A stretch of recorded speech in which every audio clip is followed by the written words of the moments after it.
Good morning students, मैं Lokesh Saini BSc final year की chemistry classes में आपका स्वागत करता हूं। हम बात कर रहे थे पिछली क्लास में रमन स्पेक्ट्रोस्कोपी की।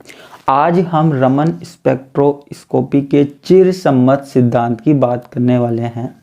ठीक है, आपके एग्जाम में भी ये आता है अक्सर और एक मोस्ट इम्पोर्टेंट टॉपिक है। आज का जो टॉपिक है वो है रमन प्रभाव का चिरसम्मत सिद्धांत।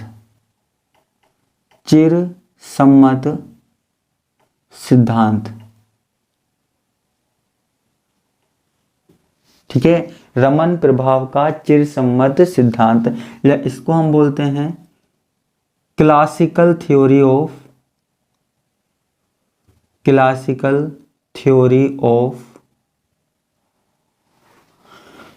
रमन इफेक्ट।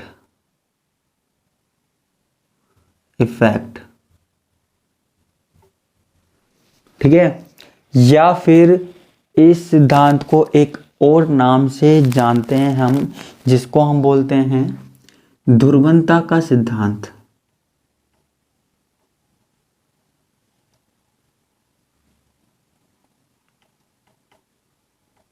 ठीक है, तो किसी भी नाम से आप बोल सकते हो इसको, रमन प्रभाव का चिरसम्मत सिद्धांत, ध्रुवणता का सिद्धांत, कंसेप्ट ऑफ पोलराइजेबिलिटी, या फिर classical theory of Raman effect, किसी भी नाम से आप बोल लीजिए। ठीक है, एक ही बात है यहाँ पर। अब देखो यहाँ पे ये होता क्या है वो हम यहाँ पर देखते हैं। ठीक है, जरा यहाँ पे ध्यान से देखिएगा। हमने क्या किया, हमारे पास कोई अणु है, जो क्या है, समनाभिकीय है। हमारे पास कोई समनाभिकीय द्विपरमाणुक अणु है।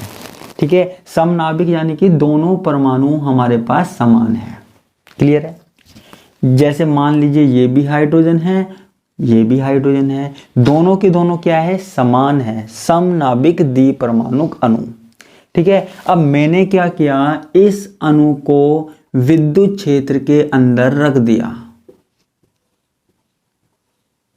ठीक है, मैंने क्या किया, इस अणु को विद्युत क्षेत्र के अंदर रख दिया।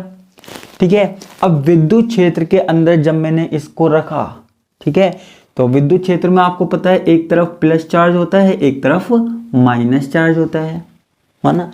विद्युत जब लगाएंगे कहीं पर इलेक्ट्रिसिटी, तो एक प्लस वाला भाग होगा, एक माइनस वाला। जो हमारे पास वायर होते हैं वो भी तो ऐसे ही होता है, एक प्लस वाला एक माइनस वाला।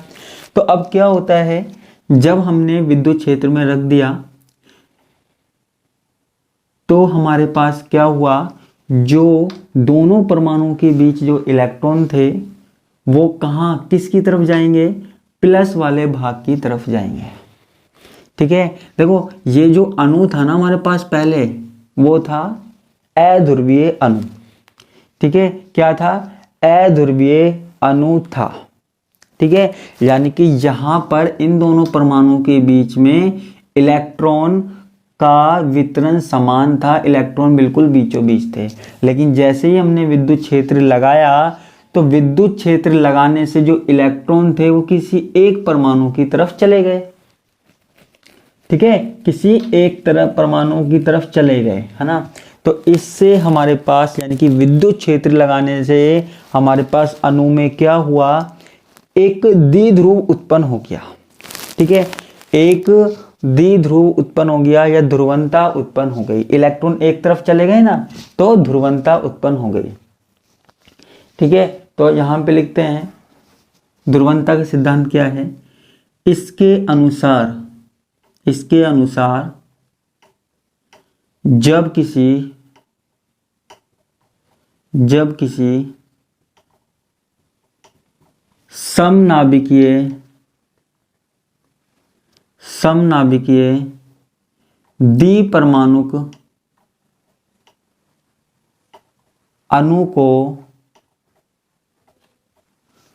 विद्युत क्षेत्र में रखते हैं,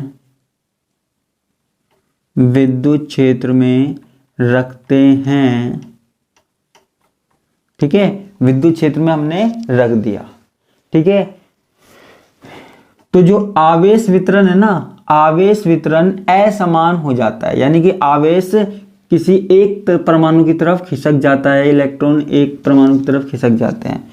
तो आवेश वितरण असमान हो जाता है, असमान हो जाता है, अनइक्वल हो जाएगा। ठीक है, आवेश वितरण क्या हो जाता है, असमान हो जाता है। और अणु में द्विध्रुव आघूर्ण उत्पन्न हो जाता है, द्विध्रुव आघूर्ण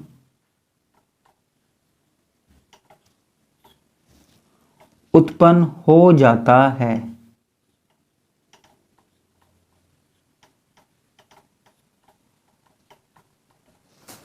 ठीक है, क्या होता है हमारे पास, जरा ध्यान से देखिएगा, हमारे पास ये विद्युत क्षेत्र है, विद्युत क्षेत्र के अंदर हमने क्या किया, किसी द्विपरमाणुक अणु को रख दिया, जैसे हाइड्रोजन। समनाभिकीय होना चाहिए, लेकिन विषम नाभिकीय नहीं, समनाभिकीय होना चाहिए।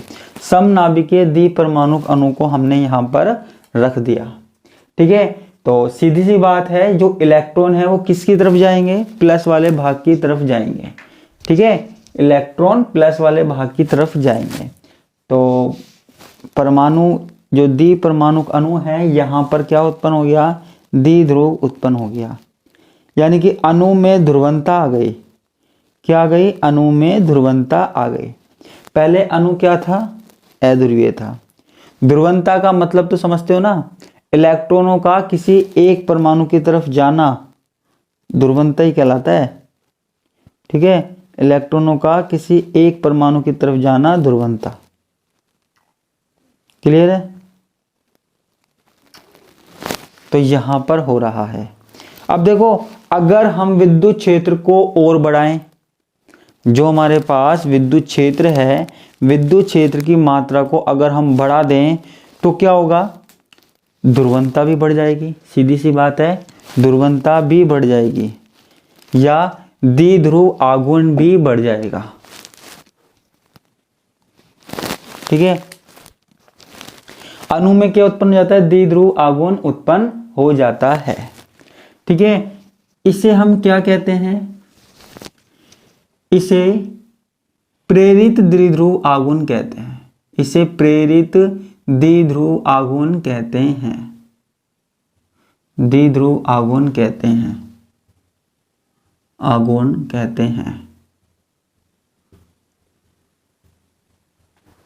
प्रेरित क्यों कह रहे हैं, क्योंकि यहां पर ध्रुवणता पहले नहीं थी, ध्रुवणता पहले नहीं थी, ध्रुवणता बाद में आई है।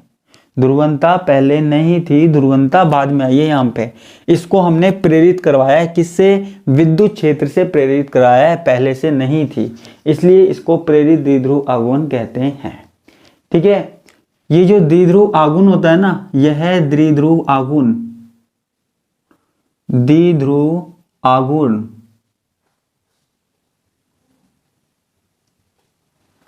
विद्युत क्षेत्र के समानुपाती होता है। विद्युत क्षेत्र के क्या होता है, समानुपाती होता है, के समानुपाती होता है।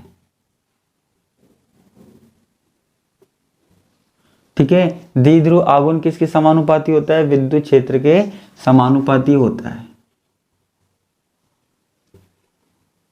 ठीक है, तो मैं यहां पे लिख सकता हूं mu I proportional to E. Mu I क्या है, म्यू आई क्या है, द्विध्रुव आघूर्ण जो हमने प्रेरित करवाया है। म्यू क्या है, द्विध्रुव आघूर्ण, और आई क्यों लिख रहे हैं, क्योंकि ये द्विध्रुव आघूर्ण जो हमारे पास बना है वो है प्रेरित द्विध्रुव आघूर्ण। क्या है, प्रेरित द्विध्रुव आघूर्ण। ठीक है, और ई क्या है हमारे पास, ई हमारे पास है विद्युत क्षेत्र। ठीक है, क्या है, ई विद्युत क्षेत्र। म्यू आई प्रेरित द्विध्रुव आघूर्ण, और ई क्या है हमारे पास, विद्युत क्षेत्र। ठीक है, अब हम क्या करते हैं, ये समानुपाती का साइन हटा देते हैं। ठीक है, ये समानुपाती का साइन है, बराबर का चिन्ह लगा देते हैं, और यहां पर, ठीक है, ये लगा देते हैं अल्फा। देखो ये अल्फा है, समानुपाती का साइन नहीं है, जहां समानुपाती का साइन था यहाँ समानुपाती का साइन नहीं है, ये अल्फा है। अब आप कहोगे अल्फा क्या है? अल्फा का मतलब है ध्रुवणता, यानी कि यहाँ पे अणु कितना ध्रुवित होता है। यहाँ अल्फा लिखा है हमने ध्रुवणता के लिए। ठीक है, तो ये चीजें हो गई। इसको हम दे देते हैं समीकरण नंबर 1। क्या दे देते हैं? समीकरण नंबर 1। क्लियर है? अब हम आगे की बात करते हैं। अब जरा आगे देखना, ये समीकरण नंबर 1 हो गई। ठीक है, जब किसी अणु पर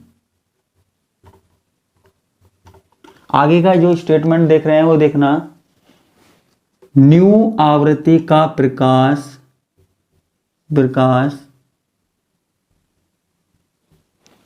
आपतित कराते हैं।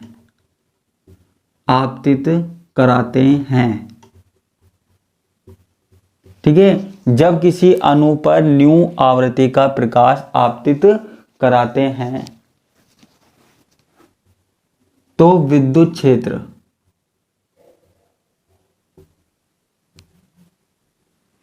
ठीक है, अगर हमने किसी अणु पर न्यू आवृत्ति, जैसे हमारे पास कोई अणु है उस पर हमने न्यू आवृत्ति का प्रकाश आपतित करवाया, तो जो हमारे पास विद्युत क्षेत्र होगा ना, विद्युत क्षेत्र क्या? E। ठीक है, विद्युत क्षेत्र E को क्या लिख सकते हैं हम? ये देखो, आपको एक छोटी सी टर्म याद रखनी पड़ेगी। हम विद्युत क्षेत्र के मान को लिख सकते हैं E बराबर E0 साइन ओमेगा टी। ये आपको याद रखना पड़ेगा। ठीक है, क्या? E बराबर E0 E0 sine omega T. ये आपको क्लियर करना पड़ेगा। देखो, ओमेगा जो होता है, ओमेगा की वैल्यू होती है 2 पाई न्यू। ओमेगा का जो मान होता है वो होता है 2 पाई न्यू। ठीक है, तो E बराबर क्या हो जाएगा? E0 sine 2 pi nu t. ठीक है, E की वैल्यू क्या हो जाएगी? E0 sine 2 pi nu t. ठीक है, ये किसका मान हो जाएगा? E का मान हो जाएगा। ठीक है, जब किसी अणु पर न्यू आवृत्ति का प्रकाश आपतित कराते हैं तो विद्युत क्षेत्र क्या होगा? ये होगा। ठीक है, तो यहां पे हमने ये क्लियर कर दिया। अब हम क्या करते हैं, जरा ध्यान से देखिएगा, है ना। इस वाली समीकरण को हम क्या करते हैं, समीकरण नंबर 2 दे देते हैं। ठीक है, अब इस समीकरण का मान देखो, ये आपको याद रखना पड़ेगा। जो विद्युत क्षेत्र है ना, उसको हम इस तरीके से लिख सकते हैं E0 साइन ओमेगा टी। ठीक है, अब हम क्या करते हैं, ये जो समीकरण सेकंड है ना, समीकरण सेकंड से E का मान समीकरण फर्स्ट में रखने पर ठीक है, समीकरण फर्स्ट में रख देंगे तो हमारे पास क्या हो जाएगा? Mu i is equal to alpha E0 sine 2 pi nu t. ठीक है, म्यू आई का मान क्या हो जाएगा? Alpha E0 sine 2 pi omega T. ठीक है, ऐसे लिख सकते हैं। इसको हम दे देते हैं समीकरण नंबर 3। ठीक है, क्या लिख देते हैं? समीकरण नंबर 3। क्लियर है? तो यहां तक समझ में आया। इसको मुझे थोड़ा सा मिटाना पड़ेगा यहां पे।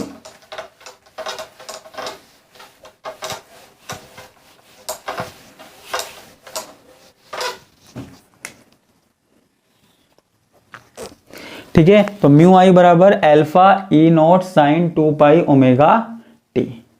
ठीक है, जो ये समीकरण 3 है ना, समीकरण 3 द्विध्रुव आघूर्ण में होने वाले परिवर्तन को दर्शाती है। में होने वाले परिवर्तन को दर्शाती है।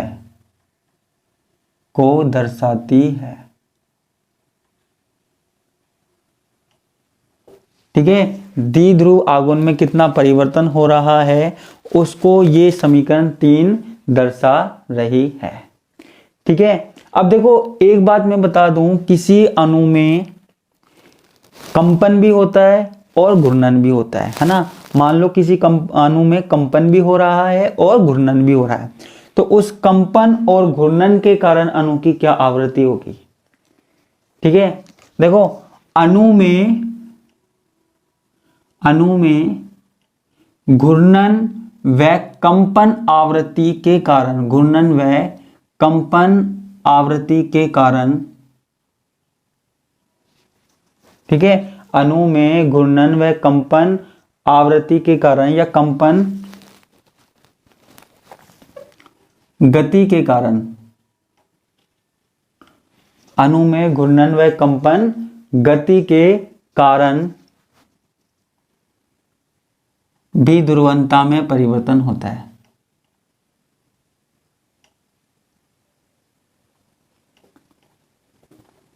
ध्रुवणता में परिवर्तन होता है।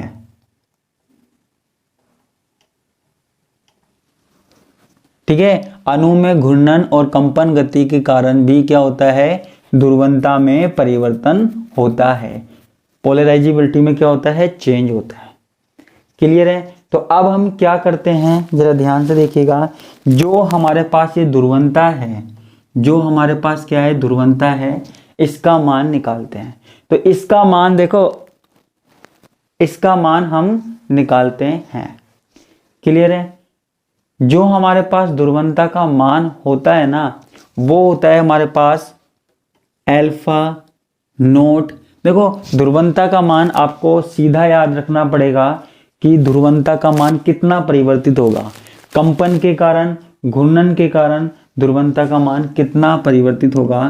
तो वो दिया जाता है alpha note plus beta sine 2 pi new I T से। ठीक है, इससे हमारे पास दिया जाता है। इसको हम बोलते हैं समीकरण नंबर 4। ठीक है, क्या बोलते हैं, समीकरण नंबर 4। ठीक है, यहां पे जो अल्फा नोट है ना, वो क्या है, अल्फा नोट क्या है, साम्यावस्था में ध्रुवणता, साम्यावस्था में ध्रुवणता। ठीक है, ये जो अल्फा नोट है ना, वो क्या है, साम्यावस्था में ध्रुवणता है हमारे पास। ठीक है, ये समीकरण आप याद रखना, भी हमको अगर मिटाना पड़ेगा तो हमें आगे भी सोल्व करना पड़ेगा। ठीक है, बीटा क्या है, बीटा क्या है, बीटा हमारे पास है कंपन या घूर्णन के कारण, कंपन या घूर्णन के कारण ध्रुवणता की दर में परिवर्तन, की दर में परिवर्तन।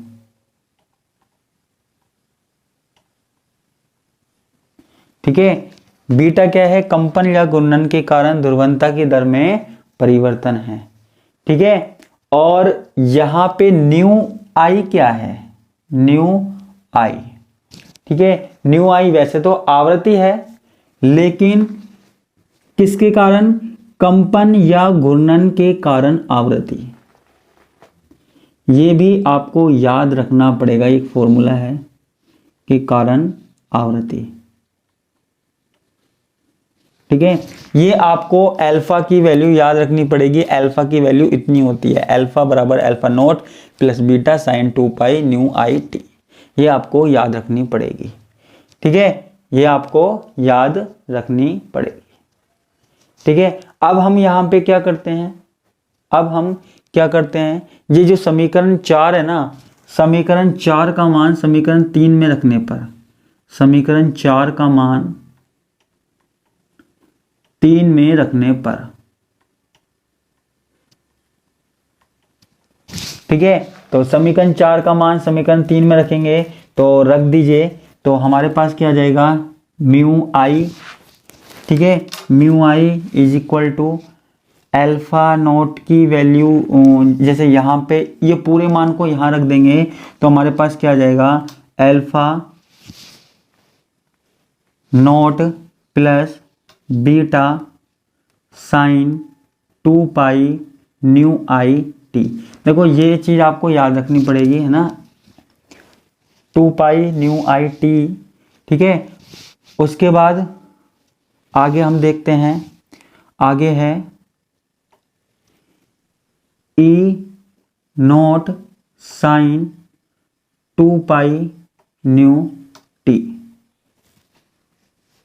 है ना, ये ब्रैकेट में है ना, यानी कि ये पूरा क्या हो गया, अल्फा का मान हो गया, अल्फा का मान हमने लिख दिया, और अल्फा के बाद ये क्या बचा, E0 sine 2 pi omega t बचा।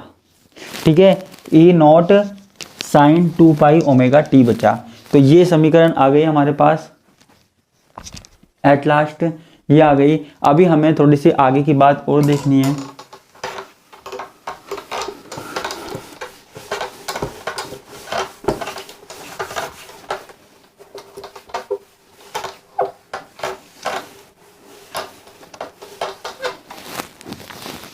ठीक है, ये हमारे पास म्यू आई का मान आ गया। क्लियर है। अब हम क्या करते हैं, देखो ये मल्टीप्लाई में है, तो मल्टीप्लाई में है तो इसको इससे मल्टीप्लाई कर दें तो हम, ठीक है, इस वाले टर्म को इस पूरे से मल्टीप्लाई कर देते हैं, तो हमारे पास क्या आ जाएगा, mu i is equal to, जरा ध्यान से देखिएगा क्या आ जाएगा, alpha nought E0 sine 2 pi omega T. ठीक है, इसके बाद प्लस, इसके बाद क्या है, प्लस, इसके बाद इसको पूरे से इससे गुना कर देंगे तो beta sine 2 pi omega T, multiply में है, कैसे लिख दो, गुना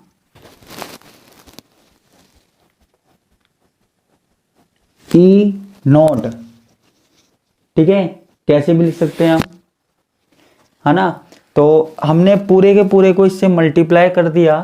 ठीक है, तो इसको देखो, इस टर्म को मैं पूरे को नीचे लिख देता हूं, तो जरा ध्यान से देखिए, मैंने इसको इससे मल्टीप्लाई कर दिया, तो हम इसको क्या लिख सकते हैं, बीटा ई नोट, इसको पूरे को गुना कर दिया। ठीक है, तो हम क्या लिख रहे हैं, beta E note sine 2 pi omega t. कोई बात नहीं, पहले ये लिख दीजिए या ये लिख दीजिए, एक ही बात है क्योंकि मल्टीप्लाई में है। ठीक है, साइन 2 पाई न्यू टी। ठीक है, 2 पाई न्यू टी, साफ दिख रहा है ना, साइन 2 पाई न्यू टी, ये। ठीक है, ये हमारे पास ये समीकरण आ गई। अब हमको क्या करना है, जरा ध्यान से देखिएगा, देखो अब यहां पे एक फॉर्मूला होता है। ठीक है, एक फॉर्मूला होता है, कौन सा फॉर्मूला होता है, वो होता है 2 साइन x साइन y, है ना, जैसे हम इसको मान लेते हैं साइन x साइन y, है ना, साइन आ रहा है ना, तो 2 साइन x साइन y, इसको हम क्या लिखते हैं, कोस। ठीक है, ध्यान से सुनना, इसको हम लिखते हैं cos x minus Y minus cos x plus y. ठीक है, ये हमारे पास एक फॉर्मूला होता है। ठीक है, मैथ में फॉर्मूला होता है, फिजिक्स में फॉर्मूला होता है, तो इस फॉर्मूले के हिसाब से हम इसको सोल्व करते हैं। ठीक है, जब हम इस फॉर्मूले के हिसाब से सोल्व करते हैं तो यहाँ पे देखिए क्या लिख सकते हैं हम, अच्छा हम 2 को इधर ले जाना चाहें, इस फॉर्मूले में अगर हम 2 को इधर ले जाना चाहें तो हम ऐसे लिख सकते हैं, sine x sine y half cos x minus Y minus cos x plus Y. ऐसे लिख सकते हैं, लिख सकते हैं, नहीं लिख सकते, बिल्कुल लिख सकते हैं। ठीक है, तो हमारे पास म्यू आई का मान क्या हो जाएगा, जो प्रेरित द्विध्रुव आघूर्ण है उसका मान क्या हो जाएगा, तो देखिए alpha naught E note sine 2 pi omega T. ठीक है, जरा ध्यान से देखिएगा, उसके बाद देखो इसको सोल्व करेंगे तो हम कुछ इस तरीके से, प्लस हाफ ठीक है, plus half beta E note. Half कहाँ से आया, ये फॉर्मूले से आया। बीटा और ई नोट को हम ऐसा का ऐसा लिखेंगे, ठीक है। उसके बाद हमारे पास क्या है, यहाँ देखिए इसी में चल रहा है ना, तो हमारे पास जो साइन है वो क्या हो गया, कोस हो गया। क्या हो गया, कोस हो गया। कोस के बाद है 2 पाई, क्योंकि ये कांस्टेंट है, ठीक है, कांस्टेंट है। इसके बाद देखो यहाँ पे हमने लिखा था x प्लस वाई, एक्स और वाई मल्टीप्लाई में, यहाँ पे इस वाले टर्म में x क्या है न्यू और y क्या है न्यू आई, तो हम इसको लिख सकते हैं न्यू माइनस न्यू आई। और क्या बचा, t बचा। क्या बचा, t बचा।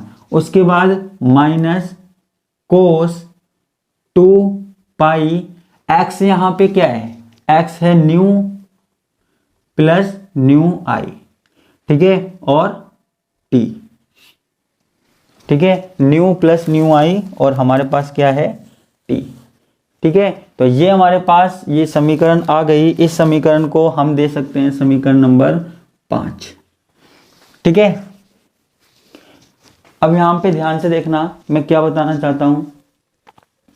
ये जो समीकरण 5 में जो ये हमारे पास पूरी समीकरण आ गई, यह रमन प्रभाव को बताती है। यह समीकरण, यह इस समीकरण में 3 पद हैं, ठीक है, 3 पद हैं। कौन कौन से, ये पहला पद, ये दूसरा पद है ना, और ये तीसरा पद है ना। पहला पद किसको दर्शाता है, पहला पद रेले लाइन को दर्शाता है। पहला पद रेले लाइन को दर्शाता है। दूसरा पद किसको दर्शाता है, न्यू माइनस न्यू आई वाला पद किसको दर्शाता है, कौन सा, न्यू माइनस न्यू आई वाला। ये किसको दर्शाता है, स्टोक रेखा को, है ना। और अगर तीसरा पद हम लें, ठीक है, तीसरा पद यानी कि ये न्यू प्लस न्यू आई वाला, ये किसको दर्शाता है, एंटी स्टोक रेखा को, एंटी स्टोक रेखा को यहां पर दर्शाता है, ठीक है। अगर हमारे पास बीटा का मान 0 हो तो ये सारे मान 0 हो जाएंगे, ठीक है। तो रमन प्रभाव को दर्शाने के लिए ये हमारे पास समीकरण है। ये वाला पद किसको दर्शाता है, स्टोक रेखा को, और ये एंटी स्टोक रेखा। और स्टोक रेखा और एंटी स्टोक रेखा क्या होती है, रमन इफेक्ट ही तो होती है, रमन प्रभाव होती है, तो वो हमने यहाँ पर दिखा दिया, ठीक है, क्लियर है। तो ये हो गया रमन प्रभाव का चिरसम्मत सिद्धांत। तो आज के लिए बस इतना ही, बाकी का हम देखेंगे नेक्स्ट क्लास में। धन्यवाद, नमस्कार, बाय बाय।